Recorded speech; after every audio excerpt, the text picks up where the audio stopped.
حضرت ابو ہریرہ رضی اللہ تعالی عنہ کا بیان ہے کہ رسول اللہ صلی اللہ علیہ وسلم نے ارشاد فرمایا، رمضان المبارک کے مہینے میں میری امت کو 5 خصوصی طور پر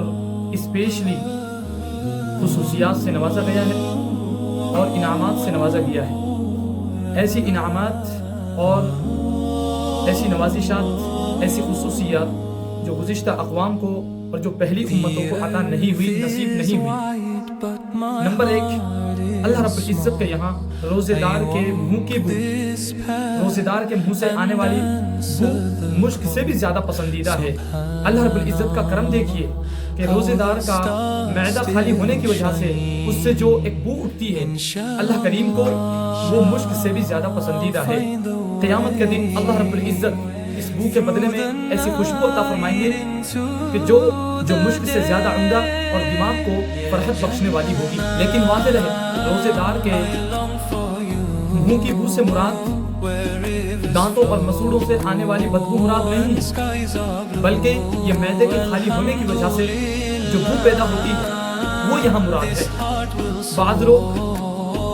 اس میں یہ غلطی کرتے ہیں کہ روزے میں مسواک نہیں کرتے کہ کہیں یہ بو جو حدیث کے اندر بیان کی گئی ہے، جس کی فضیلت احادیث کے اندر آئی ہے، وہ ضائع نہ ہو جائے۔ اور اللہ کے نبی صلی اللہ علیہ وسلم نے ارشاد فرمایا، لخلوف فم الصائم اطیب عند اللہ من ریح المسک، کہ اللہ رب العزت کے یہاں روزے دار کے معدے کے خالی ہونے کی وجہ سے جو ایک بو پیدا ہوتی ہے وہ مشک سے بھی زیادہ پسندیدہ ہے۔ لہذا ہمارے دانتوں سے اور ہمارے مسوڑوں سے منجن، مسواک اور ٹوتھ پیسٹ نہ کرنے کی وجہ سے جو بدبو پیدا ہو جاتی ہے وہ حدیث کے اندر مراد نہیں ہے، وہ فضیلت والی بو مراد نہیں ہے، بلکہ روزے دار کے معدے کے خالی ہونے کی وجہ سے جو بو پیدا ہوتی ہے وہ مقام فضیلت ہے، وہ بو فضیلت کی مستحق ہے اور وہ بو حدیث کے اندر بیان کی گئی ہے۔ لہذا ہم سب کو روزے کی حالت میں مسواک کا ضرور اہتمام کرنا چاہیے۔ دوسرا انعام، روزے داروں کی بخشش کے لیے افطار کے وقت تک فرشتے مسلسل اللہ رب العزت سے دعا مانگتے رہتے ہیں۔ نمبر 3، روزے داروں کے لیے جنت کو روزانہ سجایا جاتا ہے اور آراستہ کیا جاتا ہے۔ اللہ رب العزت جنت سے فرماتے ہیں کہ عنقریب میرے نیک بندے اپنے اوپر سے تمام مشقتوں کو دور کر کر میرے اندر آنے والے ہیں۔ نمبر 4، اس میں سرکش جنات و شیاطین کو قید کر دیا جاتا ہے۔ لہٰذا رمضان المبارک کے مہینے میں ہم دیکھتے ہیں اور مشاہدہ ہے کہ انسان ان برائیوں کی طرف اور ان منکرات کی طرف، ان نافرمانیوں کی طرف